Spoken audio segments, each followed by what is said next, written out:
Dawaa rifeensaa isinii fidee jira. Dawaa rifeensaa jechuun rifeensi keenya maaliif buqqa'a, maaliif haphataa, maaliif haphata yeroo hundaa mataan keenya ni haphata, ni ciccirama, kukkutamee argitanii mataan keenya keessi isaa qullaa ta'aa jechuudha. Wantoonni sunniin maalirraa kan ka'e waan akkanaa kana nurratti mudata ka jedhurraa dawaa isinii fidee dhufnee jira. Dawaa kana seeraan itti fayyadama. Achiin booda mataan keessan wanti inni isinii fayyadu maaliin jechuun keessan hin oolu. Mataa addaatullee mataa argitanii arrii qabuufillee bareedaadha. Mataa buqqa'uuf mataa isin hoosisuufillee bareedaadha. Wanta kan sirriitti itti fayyadamaa isin jedha. Assalaamu alaykum rahmatullahi barakatuh. Jirtu hordoftootaa fi kabajamtoota daawwattoota kiyya warroonni tatan hundi keessanuu baga nagaan jiraattanii shunkurtii hin qopheeffattan. Shunkurtii kaa akkuma beekamu shunkurtii nyaataafillee bareedaadha, mataafillee bareedaadha jechuudha. Shunkurtiin ka'amma ka dura dabarsine qoola isaa qofa bichaadha. Ka'ammaa garuu ka keessaa fayyadamna jechuudha. Ka keessaa fayyadamna qoola isaa osoo hin ta'in ka keessaa fayyadamna. Wanta kana bishaan kana hojjetattanii kaayattanii sa'a barbaadan yeroo barbaadanitti mataa keessan rifeensa keessan argitanii rifeensa gara hidda rifeensaatitti itti dibattanii jechuudha.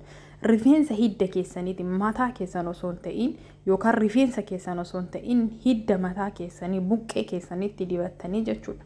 Haaluma agartan kanatti jechuudha. Shunkurtii keessan qoolattanii eega jettaniin booda haala kanaan ciccirattanii jechuudha. Eegas immoo mataa keenya argitanii buqqee mataa keenyaa jechuudha.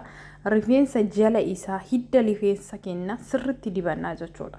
Haaluma argitan kana ka shunkurtii keenya qopheeffannee eega jenneen booda maalinni distii keessatti godhanna. Distii keessatti qopheeffannaa jechuudha.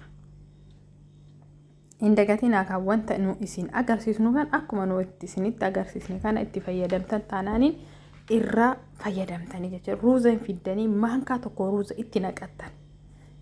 Maali wajjin? Shunkurtii wajjin jechuudha. Shunkurtii wajjin ruuza maankaa tokko. Ruuziin maali fayyada yoo jettan rifeensa keessan ni laaffisa. Rifeensi keessan akka hin goggogne godha. Akka kireemii qabaa jechuudha. Qurunfuudha. Qurunfuudni dammoo hidda mataa keenyaatiif hedduu bareedaadha. Mataa keenya dheeressuu, mataa keenya argitanii wazii yookaan immoo bareeduma mataa keenyaaf kennuufillee bareedaa. Dhiiga seelii mataa keenyaa hojjechiisuufillee bareedaa jechuudha. Qurunfuudni maankaa tokko itti naqattanii jechuudha. Argitanii achi booda dammoo wanta kana haala kamiin hojjennu yoo jettan akkuma agartan sigaa maxxabashaan afaan oromootiin maal akka ta'e hin beeku. Isaa goggogaadha kan fayyadame yoo barbaadan ji'aa fayyadamuu ni dandeettanii yoo ji'aa qabaattan jechuudha. Sigaa maxxabashaa fayyadamuu ni dandeettanii. Roozmerii jechuudha afaan ingiliffaatiin. Roozmerii kana maankaa tokko gogaa supermarkeetii hin argattanii yoo biyya keenya keessa ta'ee dammoo biyya keenya keessa ji'aa isaanii argattanii jechuudha.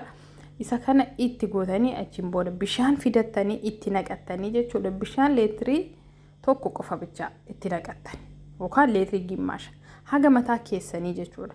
Yoo mataan keessan nama baay'eedhaaf kaayatu barbaadan guddistanii itti guddistaniillee hojjetatu hin dandeettanii jechuudha. Barbaadan namni tokko zayitiillee itti godhata. Zayitiin sun garuu osoo itti godhamuu baatee bareedaadha jechuudha. Haala kanaan ibidda irratti shiddanii ibidda keessatti sirriitti akka inni walitti bahu gootanii jechuudha. Argitanii sirriitti jechuudha. Sirriitti takattakee haga inni argitanii shunkurtiin isaa sunillee sirriitti bishaan isaa keessaa xuuxee jechuudha. Bishaan sanitti akka bahu gootanii haala kanaan eega qabbanaa'een booda maal gootanii ni xalaltanii jechuudha.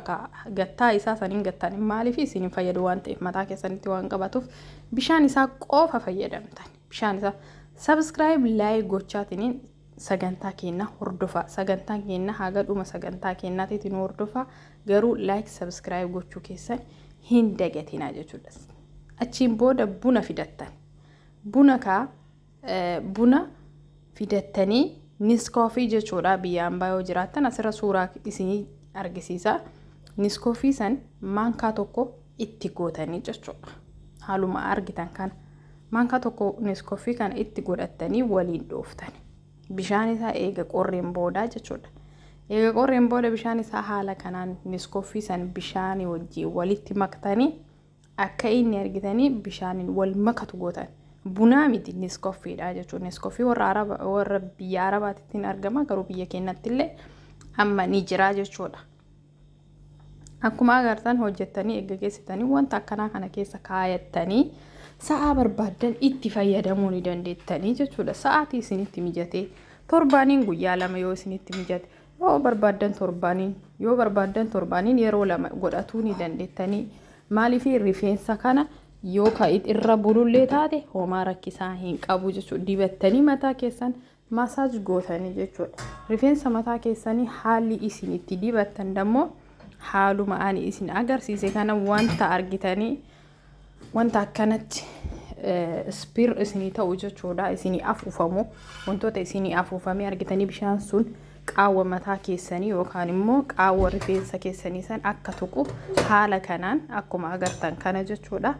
Keessa isaa masaaj godhaatiniin harka quba keessaniitiin hin miidhina. Masaaj yoo jedhamu mataa riguu miti. Mataa riguu osoo hin ta'in mataa keessa isaa masaaj gootanii rifeensa keessan argitanii buqqee mataa keessanii san seelii isaa kakaasuu jechuudha. Seeliin mataa keenyaa kun yoo ka'u isa bishaan isaa san fudhataa jechuudha. Gizee san maal ta'a mataan keenya buqqa'uu rifeensa haaraatu nu uumamaa jechuudha. Rifeensi buqqa'ullee hin dhaaba deebi'ee dammoo haaroftii nu biqilaa jechuudha bakka itti biqilisan. Egaa akkas gootanii booda waraqaa kanaan walitti ashagdanii daqiiqaa haga muraasa akkanatti teessistanii jechuudha mataa buqqee keessanii jechuudha. Yoo barbaadan itti bultanii yoo barbaadan sa'aatii takka yookaan walakkaa sa'aa ta'ettanii haaluma barbaadanii jechuudha. Miidhaa wayituu hin qabu jechuudha waan ta'eef garuu shunkurtiin xiqqoo hafuura waan qabuuf isin shunkurtii san dhiquu waan barbaadaniif shunkurtii saniif jecha dhiqatuu hin dandeettanii sa'aatii tokkoon booda jechuudha. Haala kanaan itti irra keettanii eegasiin booda dhiqatuu hin dandeettanii jechuudha. Inni isinii hafe kana yoo barbaadan keettanii guyyaa biraa itti dibatuu dandeettanii jechuudha. Haaluma kanaan itti fayyadamaa isinin jedha. Yoo isinitti tolee like subscribe gochaa YouTube keenya nu guddisaa isinin jedha. YouTube keessan yoo wanti hin taane yoo jiraate wanni kun sirreessaa nuun jedha. Isinii sirreessina wantoota sirreessinu yoo jiraate isinii sirreessinaa jechuudha. አላህ ሆይ ጉዳዮችን ሁሉ ላንተ አደራ ሰጥቻለሁ። ጤንነቴን፣ ሲሳይን፣ ስኬቴን፣ ሕይወት ፍጻሜን ጌታዬ ሆይ ወደምትወደውና ወደምትፈልገው ነገር ምራኝ። እናም አላህዬ መልካም ዕጣ ፈንታን ወፍቀኝ፣ ከመጥፎ ጠብቀኝ ያ